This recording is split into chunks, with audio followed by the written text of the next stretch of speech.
I've always thought that, even when falling leaves don't come from the same tree, they can still form bonds of kinship when they meet. Like meteors, you both made a journey through the stars. Both travelers who have landed on a planet that is not your home. Yet, when she first noticed your presence, although she hesitated for a moment,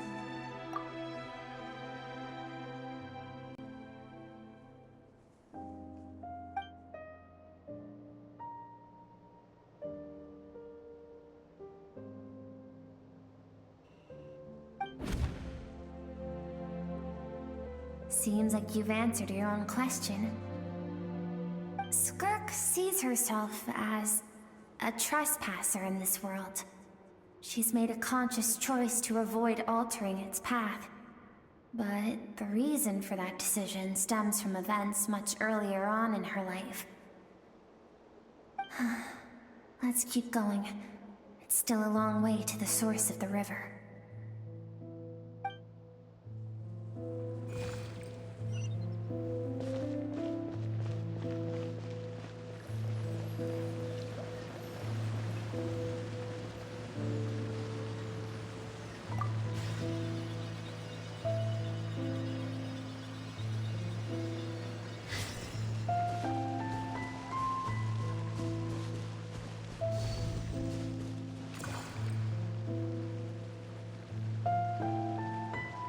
You now have what it takes to wield immense power.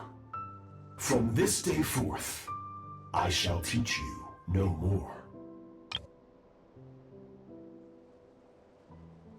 No one can become a worthy warrior through imitation alone.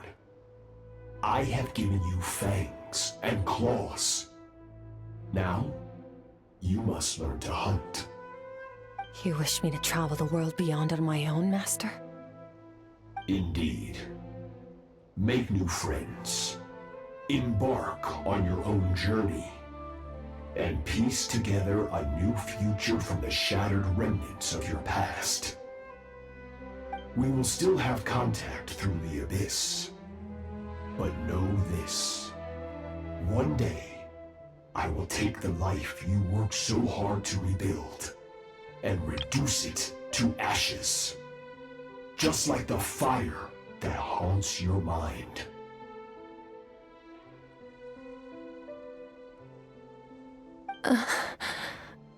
Why would you do that?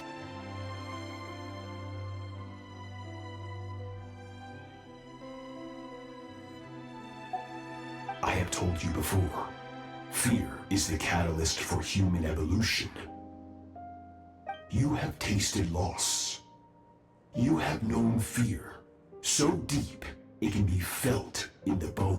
But as living beings, we all have an instinct to detach from that which harms us. And thus pain dampens over time, and the acrid taste of fear becomes but a distant memory. Yet now, I have bestowed upon you the gift of fear eternal. It will drown you in the nightmare of your childhood, or it shall drive you to defeat me, whatever the cost.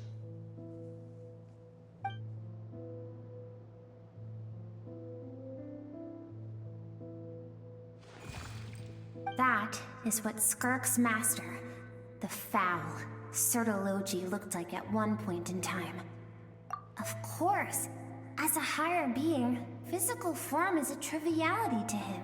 He could appear as a beast, a human, or even a monster that defies description. The form you see him in here, clad in abyssal armor, is the one he usually wears when traveling through the stars.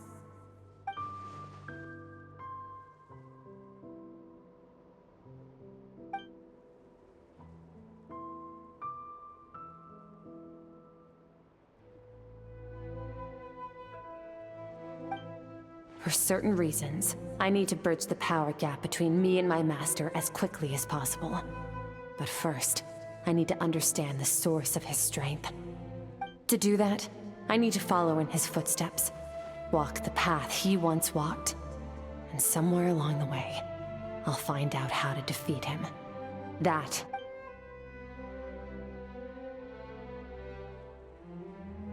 I'll let you in on a little secret. The real Certology is terrifying.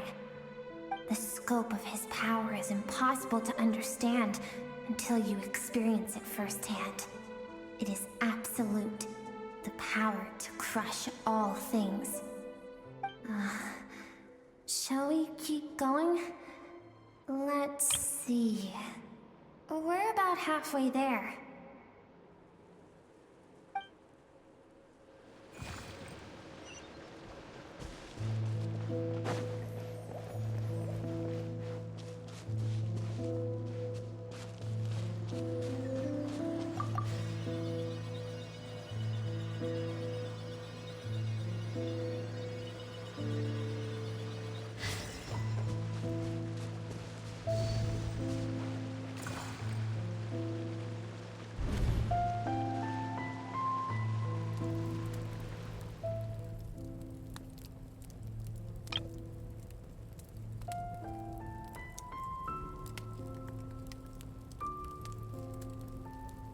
We've made it quite a ways already. This is Skirk, when she first began training under Certology. I have set your broken wrist. Tomorrow, you're to train twice as hard. No tears this time. Good. Attempting to garner sympathy through tears is a habit of the weak. A pitiful, useless ploy. Can I ask a question, Master? Why did you save me? I keep thinking, maybe it would be better if I had died. I wouldn't be haunted by that fire all the time. I wouldn't have to go on like this. I saved you because I have a plan for you. It has been too long since I fought a battle that demanded my full strength, and I hunger for it. Every so-called genius and prodigy I have faced has crumbled like sand underfoot. Before me, even fate bends the knee. So, I will teach you everything I know. Train you by whatever means necessary, in the hope that one day, you might surprise me. But I don't want to draw my sword against you, Master. What you want matters little. Among the boundless sea of stars, the cries of the weak are but faint murmurs that disappear into the void. You of all people know that well. Yes, Master. From that day forward, all she knew was grueling training, emptiness, and fatigue. After some time, her talent bloomed, and she gained control over her emotions, like her master. How should I... It was not that human emotion disappeared from her heart, but that reason came to dictate all she was allowed to feel. I suppose it was at this point that she became the Skirk you know today.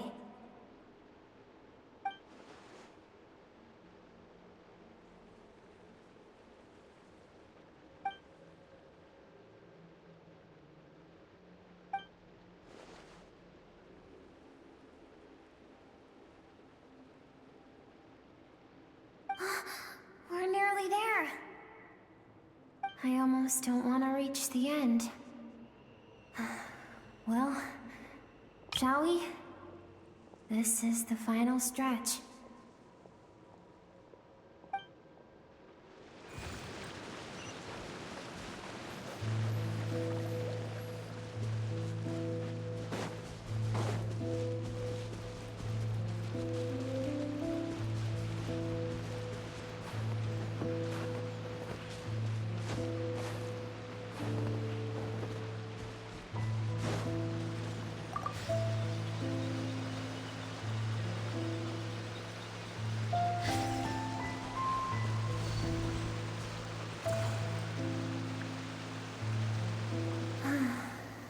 These are Skirk's happiest memories.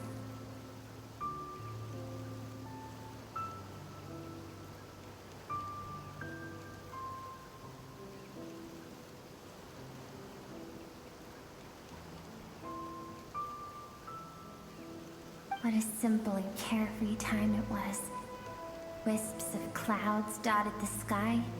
The sun bathed everything in golden light. And when song filled the air, not even the shyest of flowers could resist swaying along. This is Skirk's homeland. She was so curious about everything as a child, always skipping school to go exploring instead. There was so much to discover. The treasures at the bottom of the sea, the secrets beyond the stars, and that merchant ship packed with adults wearing those strange clothes. Yes, the ship. That was the beginning of the end. It was a spaceship. When it arrived, the people that disembarked wore smiles on their faces and spoke of friendship. They claimed to be merchants from a neighboring planet, looking to establish trade. Skirk's parents, her relatives, her neighbors, everyone welcomed the newcomers with open arms and allowed them to explore the planet. To them, the visitors were guests and should be treated with hospitality. No one had any idea of what was to come. Several months later, an army of unknown origin arrived without warning and carried out a ruthless campaign to destroy everything and everyone on the planet. Skirk had skipped school that day, like so many times before, so she was not caught in the immediate wave of destruction. But when she came home that day, only fire and ruin awaited her. Countless people cried out to her for help. People she knew and loved. Friends and relatives. The little girl who lived next door. The shop owner with the bad leg. Their lives were discarded like worthless trash as the fire consumed one life after another.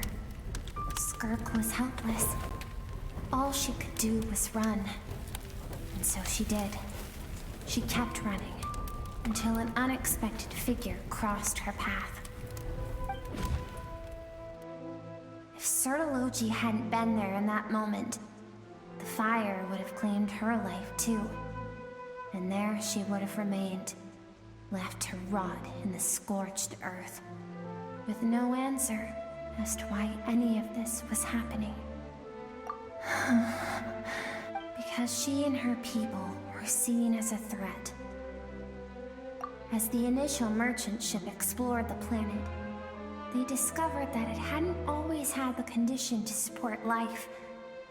Yet there was evidence of human activity, even during the periods of extreme heat or cold in the past.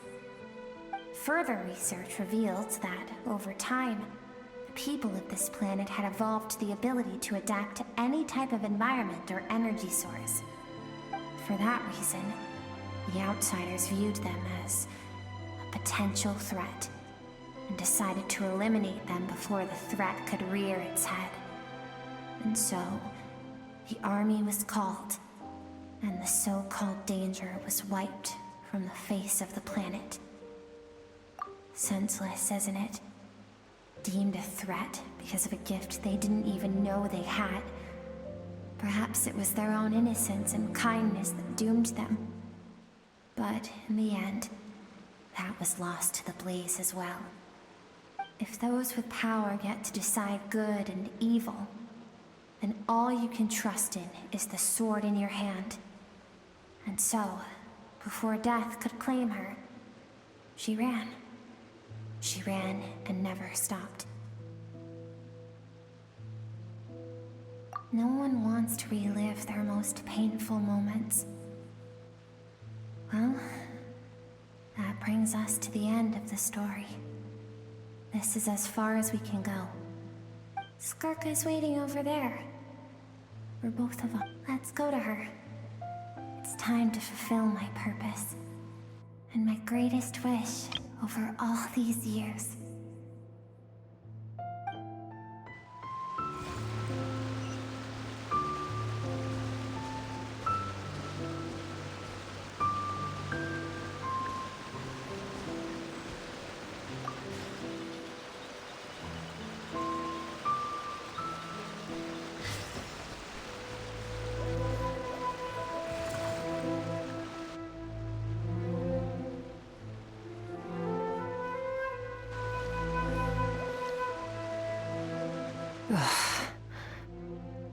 So all this, just so you could bring him here. I have things to say to you. Well, to me. I want someone to witness our reconciliation, even if it takes an argument to get there. And he's the best choice in this moment. Her suppressed emotional self. The version of herself she keeps locked in the recesses of her mind, stifled by reason. All those rejected impulses, those discarded aspects of your past selves, they are a part of me now. I am who you used to be. Someone you have refused to face for too long. So, I came to face you instead. You're wrong. I've faced you all along. And that's exactly why I keep you locked here. Your existence makes me weak. Moments of joy and longing are when we are most vulnerable. Don't forget, it was a penchant for goodness over reason that doomed our homeland in the first place. The vastness of the universe renders everything insignificant. Our feelings most of all. Even so, learning from the mistakes of the past doesn't have to mean erasing everything. Strip yourself of your so-called weaknesses, emotions like kindness and empathy, and what makes you any different from the ruthless soldiers who slaughtered our people? The difference is that I'm doing what is right, what is necessary. I allow you to exist, but with limited freedom. That is the greatest kindness I can offer. I've shouldered everything you couldn't carry. I rose above the numbness and emptiness, and it was cold, unfeeling reason that brought me this far. It made me who I am. It made me strong. That is the problem. I want to shoulder those things together. On the grand scale of the entire universe, maybe our feelings are vanishingly small, but why should that mean they don't matter? Emotion gives warmth to the cold expanse of space. It gives meaning to the world around us. Think back to those nights of gazing at the stars, those afternoons of exploring the unknown. Think back, and let them grant you peace. A brief respite from the pressure you put on yourself. That isn't what we need. It's exactly what we need. Aren't you curious about why recovering your strength has taken longer than normal this time? Finally, you get to the important part. That is the only answer I came here to find. Then look around. Look at your inner world. You cast aside your dreams and curiosity, and in doing so, you lost your original motivation. You severed all connection to who you used to be, so you can no longer draw strength from your past. Now, the only things driving you forward are fear and survivor's guilt. But these cannot take you far enough. And so, this river, the source of your strength, grows more polluted by the day. And do you think that means I should seek help from a weak little thing like you?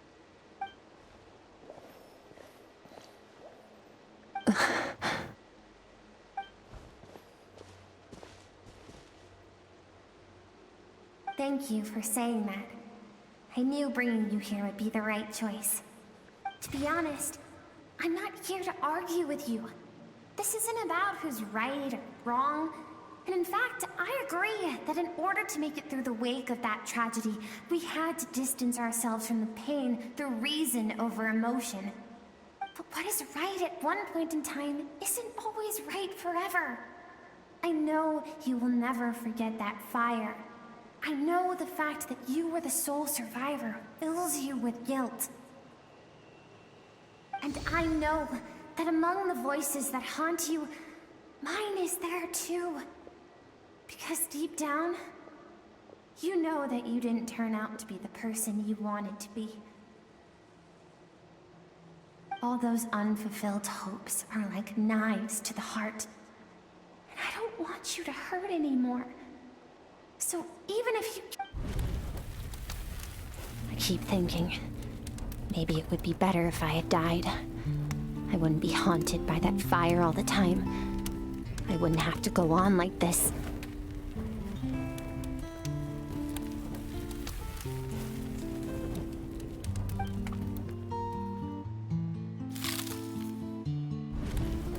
Your dad and I, we're not afraid to stare death in the face, but we need you to survive.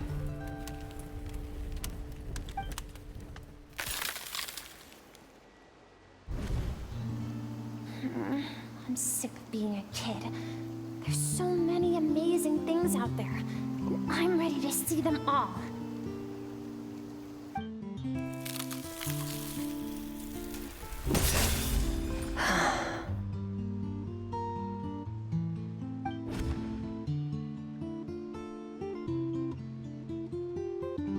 I remember. There was a song Mom and Dad always sang when we went out to fetch water. Dancing water. The sand along your path is begging for your song and movement. Will you carry this burden with you on your journey? I am not the dancing water, and you are not the burdensome sand.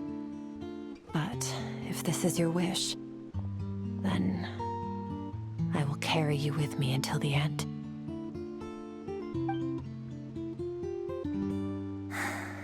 Thank you. I should be thanking you.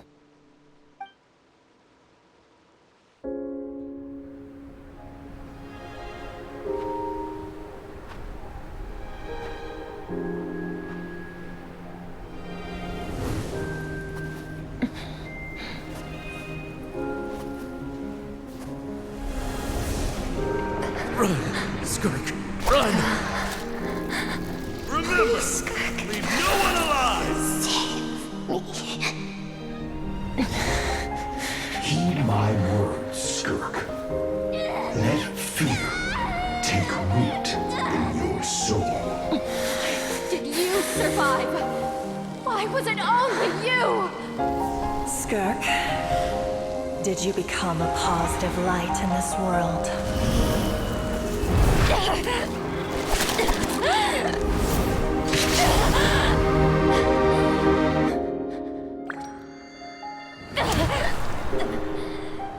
Hey, this doesn't have to be the end.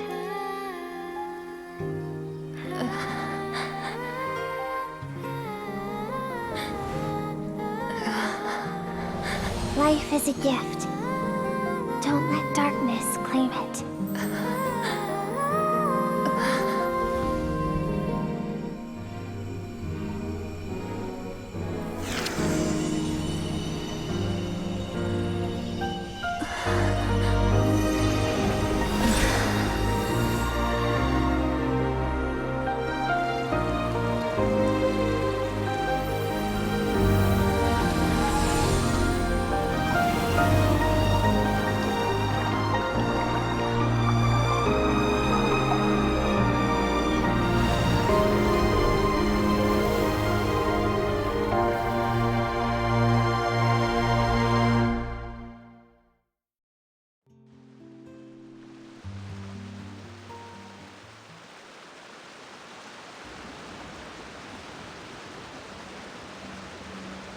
So, you saw my memory. I once asked my master if survival of the strongest was the law of the universe. He said no, but in a world without order, those with no moral boundaries tend to be the ones who survive. That's why, after hearing his answer, an idea came to mind. An idea that, one day, I would create a new world order. One in which there would never be another tragedy like that fire. One in which power was not the law of the land. But that means I must defeat him. Because my master, Ch.Crystallina, is, at the core, a defier of all rules and order. Yes, And not just because of the gap in our abilities, but also because I have no reason to see him as an enemy. Although his decision to train me was not made out of kindness, he did everything a master should. He saved my life, taught me the sword and the principles of strength. And for that, I respect him. I know, and it's not something I want. But Master never goes back on his word. I have to treat everything he says as a promise. He's no longer into that, but he sends me messages through the abyss every now and then. Most of them are simple greetings, or an answer to one of my questions. Every time I hear from him, my heart skips a beat. And I wonder if this is the moment where he'll finally appear before me and tear down everything I've built to pieces. Maybe that means I do live in eternal fear, just like he said. Yes, I respect him, but I'm also afraid of him. And for that reason, the pursuit of strength consumes every moment of my life. I don't know what Master has planned, but I have to be ready.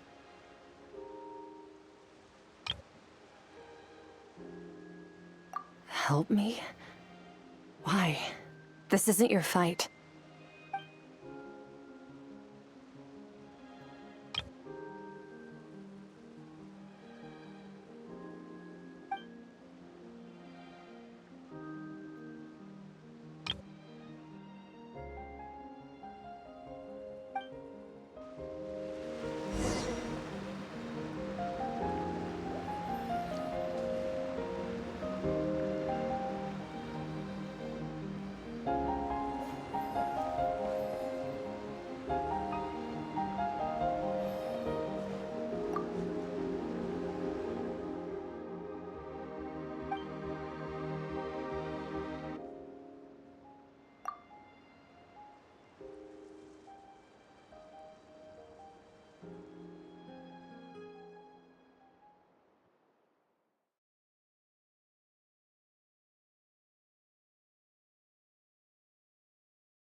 Oh, you're finally awake!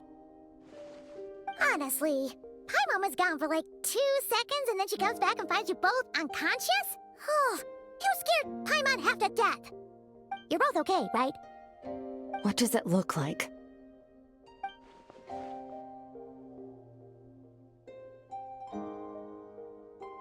Only water from the source can cleanse the rot and filth that flows from the past into the... I taught you to incorporate the experiences from your journey into how you fight. I suppose what happened today will become an inseparable part of who I am. Okay, so Paimon feels like she's missing some important context. But whatever. Paimon brought back tons of delicious snacks! Let's dig in! All right. It's about time we finished what we started. We're gonna deal with this thief for good, right? This time, I'm not going to tell you to hold back. But having digested even more power in the meantime, he's going to be tougher than before. The good news is, we have no reason to pull our punches this time. So, let's go. Same place as last time.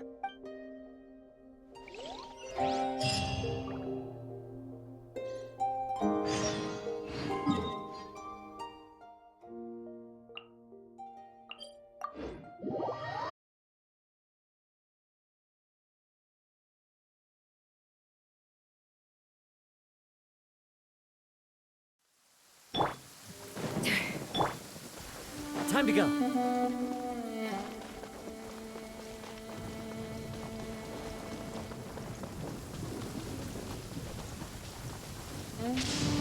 Compared to the storms I've encountered out at sea, this is really quite tame.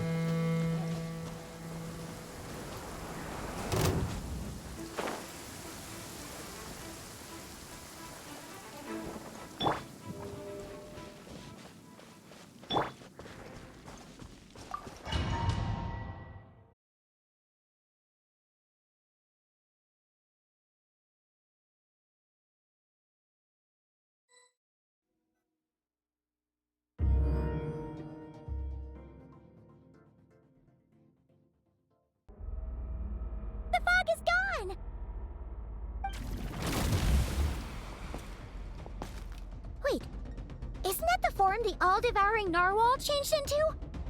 How come he knows that, too? Really? So, you're telling Paimon that giant whale and this guy can both turn into the fowl? How does that work? It's a subconscious instinct. Any intelligent being who longs for his level of strength is bound to mimic his appearance. It's a natural response after encountering someone as powerful as Master. To them, he represents ultimate power. We know the person before us has encountered Master, and we know he stole a portion of my power. So Okay. Oh, the closer Paimon looks, the more intimidating it gets. Nervalette isn't here this time, so it's up to us. He won't have the nerve to steal again after we're done with him. But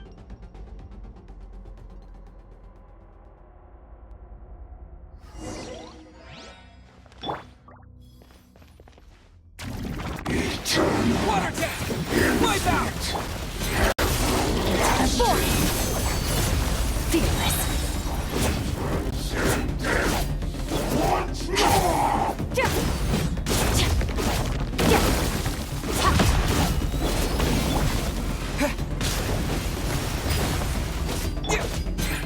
Merciless. Another star goes out.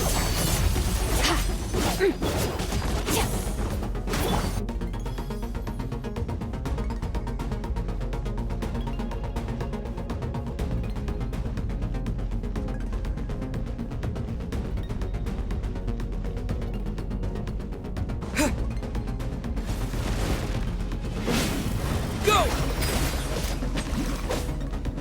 Water jet!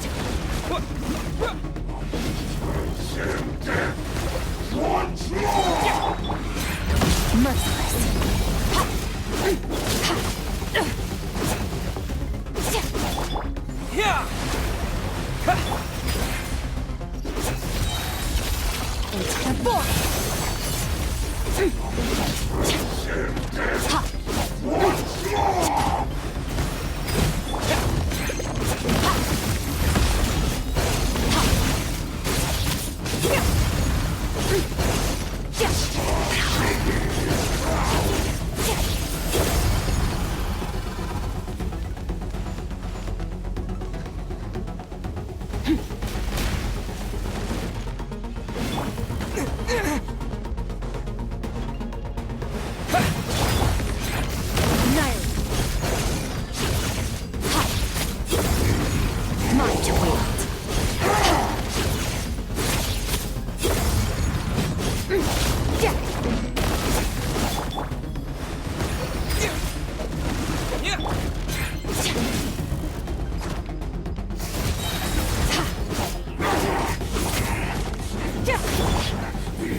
Wipe out! Paradigm shift.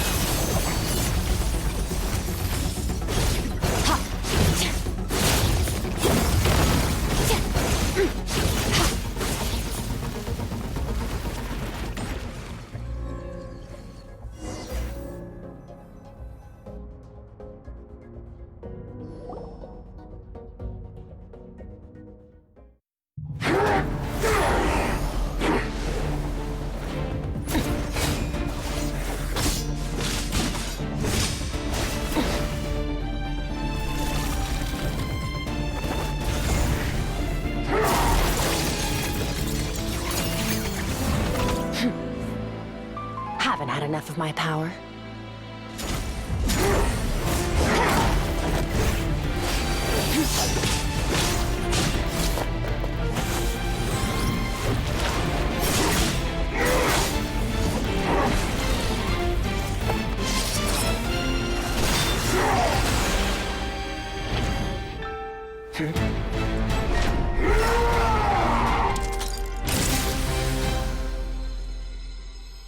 Well then, Let's see how much more of this power you can handle.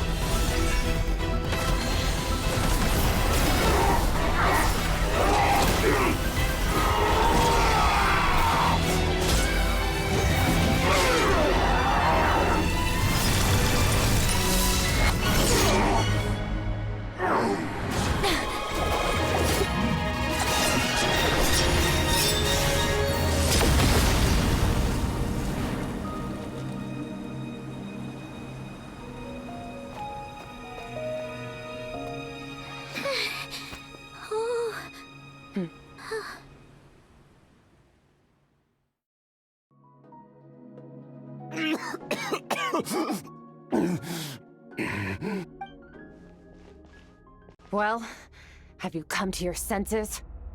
You saw that my body was at its limit. So, you deliberately channeled your power into me, knowing that it would destroy my shell from within. Such power. Such keen battle instincts. So you must be... Skirk, Sertologi's disciple. How long has it been? How long has he been away from Tevat? Hundreds of years. Hundreds? Sorry. It's a lot to take in. I should introduce myself.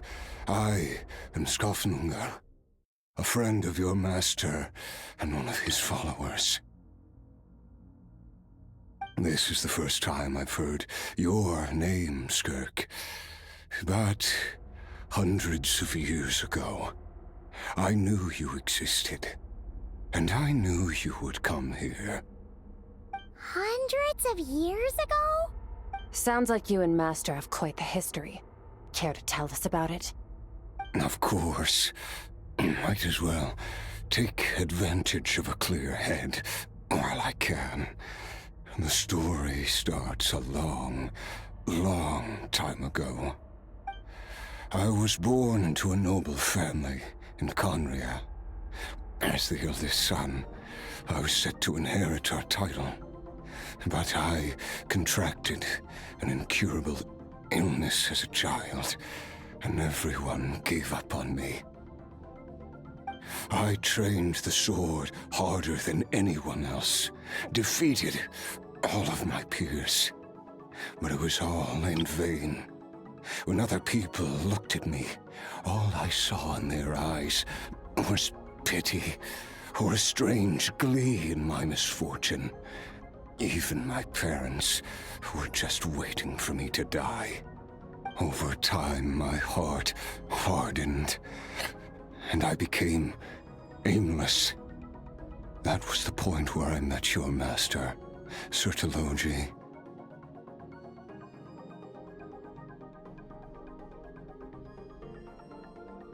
We were similar in age, but different in background.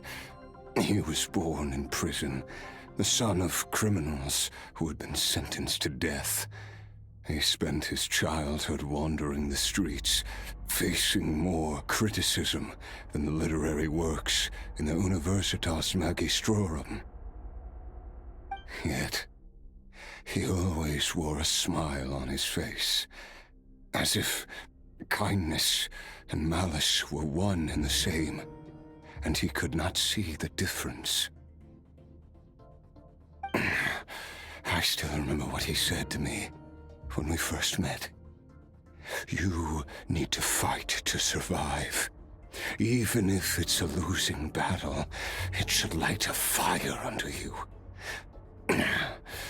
How can you sit back like this and go down without a fight? That does sound like something he would say. He was the first to acknowledge that I was worth something, and he inspired me to keep going.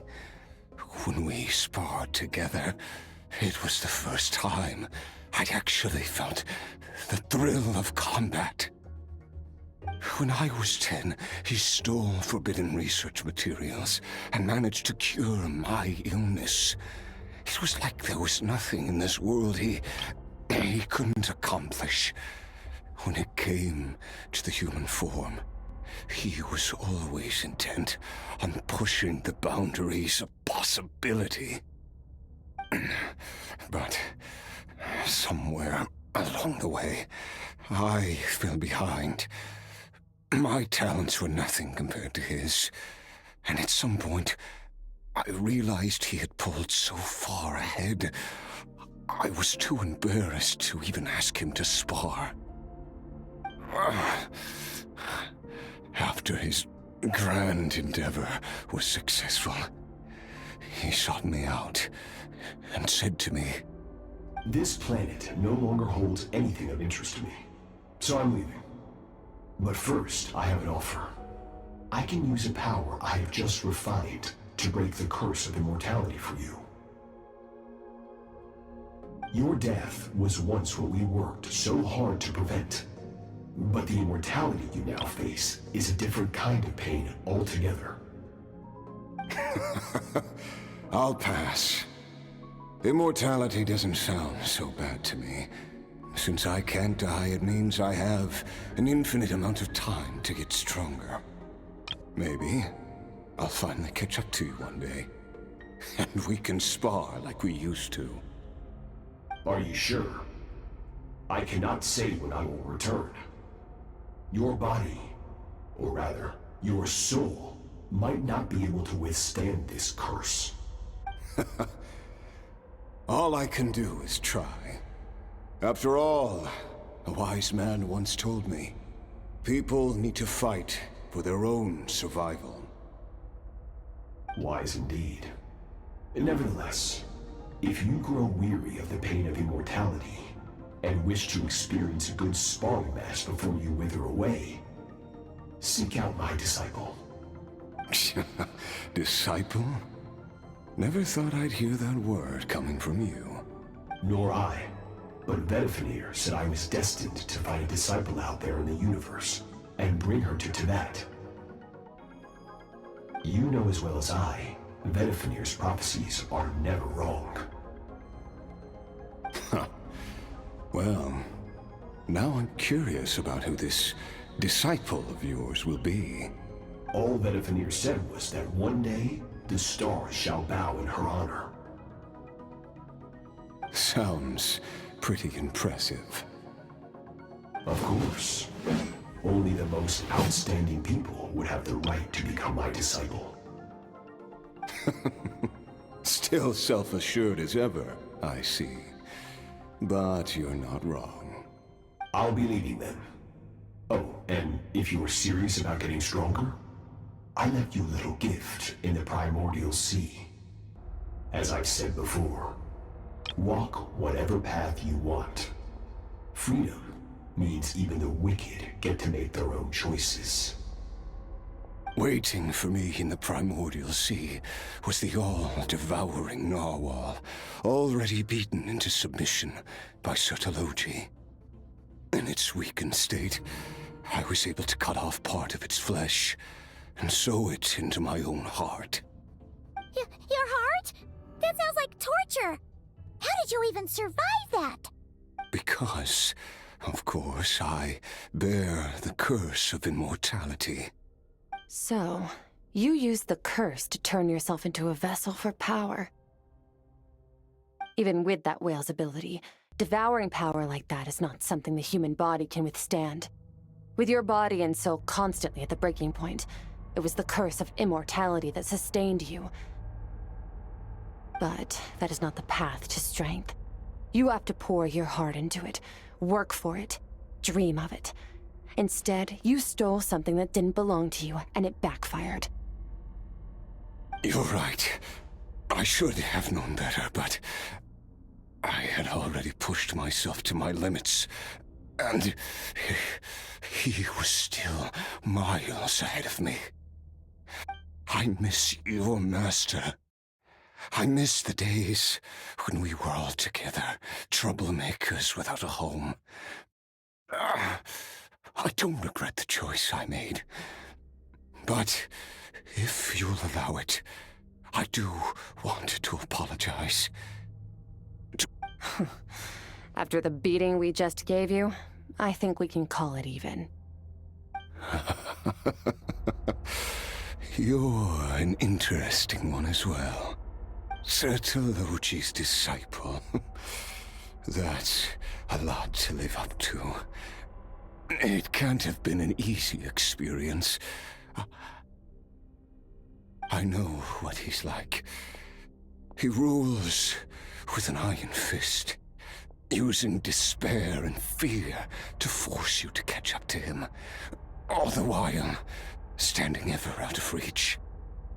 We're like mountain climbers in the dark, never knowing how much higher we have to climb, or when we will see the sun again. True. But I made up my mind long ago. No matter how dark it gets, I will not give in to despair. I will overcome it. Besides, after hearing your story, I suspect what Master really wants is not a battle that demands his full strength, but rather a defeat without regrets. Oh? Since you're his friend, you must have some things in common. The first time we came here, when you stabbed me through the fog and stole my power, I felt no emotion coming from that spike. But when you had to devote all your strength fighting me just now, I could feel joy and passion emanating from your blade. It was the joy of a researcher discovering the truth of the world, the joy of an artist uncovering a temple of wonders. Interesting. I'm certain I didn't express those emotions outright, yet you were able to read them from my blade. Like a... You're right. That battle brought me an unbridled sense of joy, and my defeat brings me no regret whatsoever. Exactly. I think Master also craves a battle like that. One where his opponent forces him to use all his strength, unlock the extent of his potential, and transcend his own limits. A battle to end all battles. After which, all can come to an end, including, perhaps, his life. For that very reason, good and evil are meaningless to him. He has one purpose, one goal: to complete himself.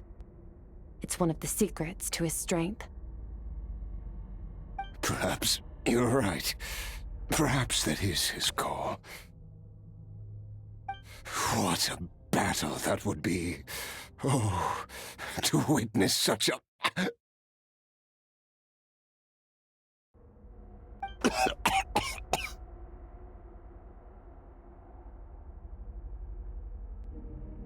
you okay?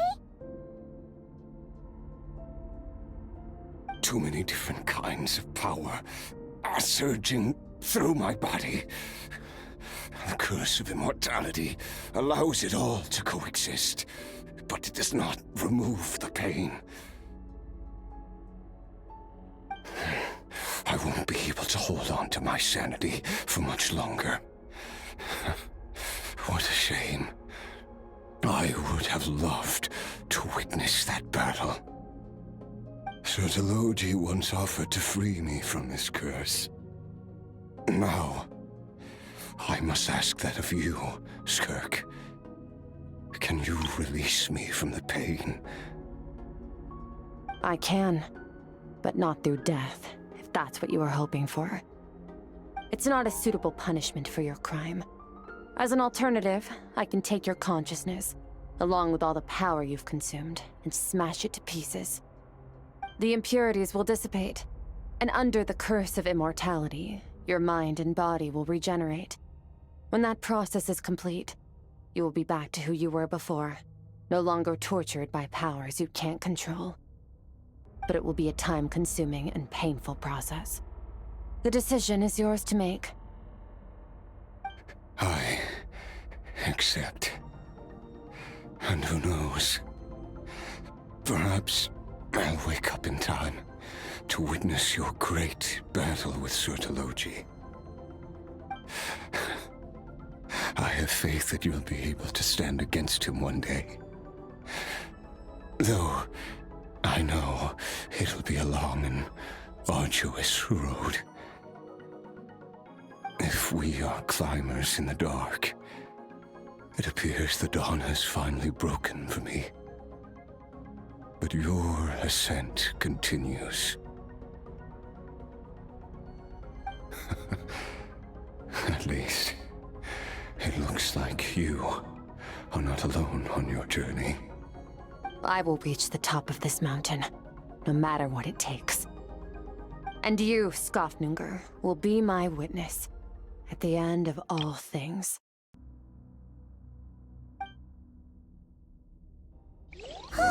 That's finally over. Let's get out of here. Huh. At least we don't have to make a mad dash for the exit like last time.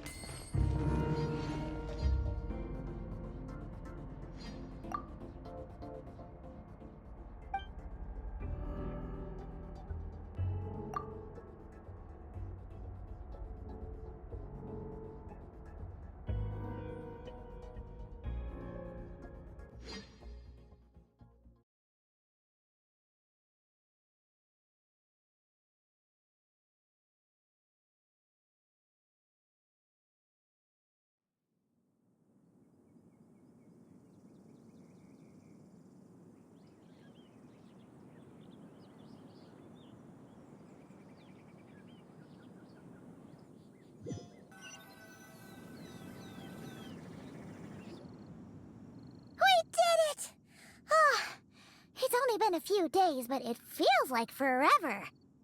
Once again, we've proved there's nothing we can't overcome. We're just that awesome. Wow, you sound even more confident than usual. Guess you really have become stronger. Today sure went by fast. It's night already. Oh wait, that reminds Paimon. The stars you mentioned, the ones that died out, are they back? Yes. The power Skirk stole has been returned. So, the stars have regained their light. Great! Huh, it's crazy that you even noticed their light was gone. There are so many stars in the sky. If a few disappeared, Paimon... I suppose it's because I have gazed upon this sky for centuries. The false stars, hanging in the meticulously planned sky, glittering with rotten light. It's not real. And yet, it is for that very reason that I can look upon it and enjoy the momentary peace it brings. Even the most beautiful of bubbles has to burst. We will return to the real universe one day, whether of our own volition or not. Time marches ever forward. Even the innocent and naive will taste life's bitterness. Yet through hardship, we grow, until we learn to seize the sands of time for ourselves. Though we gaze upon a false sky, its vastness and majesty is palpable. One can only wonder, what is it going to take for kindness to reign supreme in the vast expanse of the universe? Oh, this is all going over Paimon's head. But if she knows one thing, it's that the Traveler always finds a way. Ever since we met, he has filled Paimon's days with happiness. No matter how tough things get, he always finds a way to make it better. If it's too big a job for one person, then we'll do it with two. And if two's still not enough, then 3. We've met so many amazing friends, and accomplished so many amazing things. As long as we don't give up, we can make any wish come true. I suppose when it comes to you, anything is possible. Well, I should be going. Now that my power is no longer isolated from my emotions, I need more practice to get used to it. I suppose fate will decide. Maybe we'll bump into each other on the street. Or maybe we'll reunite on a different planet entirely. Regardless, reunions and partings are but passing moments. More than anything, I hope that, at the end of this journey, wherever it takes us, one without war, pain, or forced partings. One where new life can bloom, even where there was once nothing but scorched earth. For this, we must all work to become stronger. If that's what you want to call me, I won't object. Goodbye. Bye!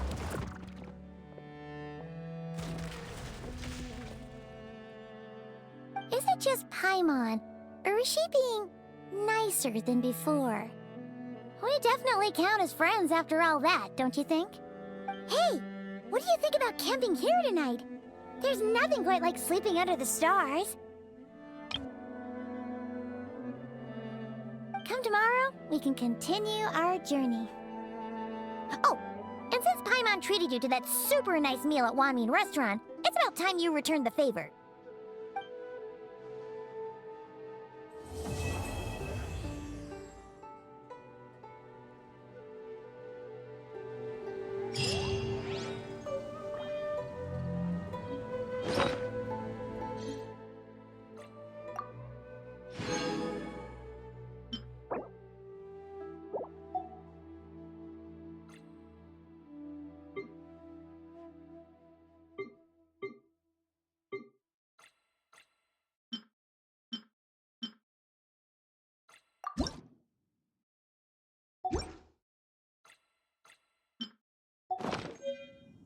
A blade is like a tea leaf.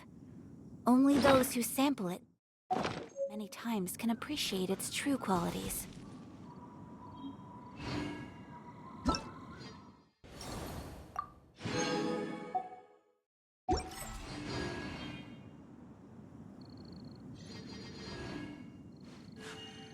A blade embraces its duty, as a jeweler cherishes their gems.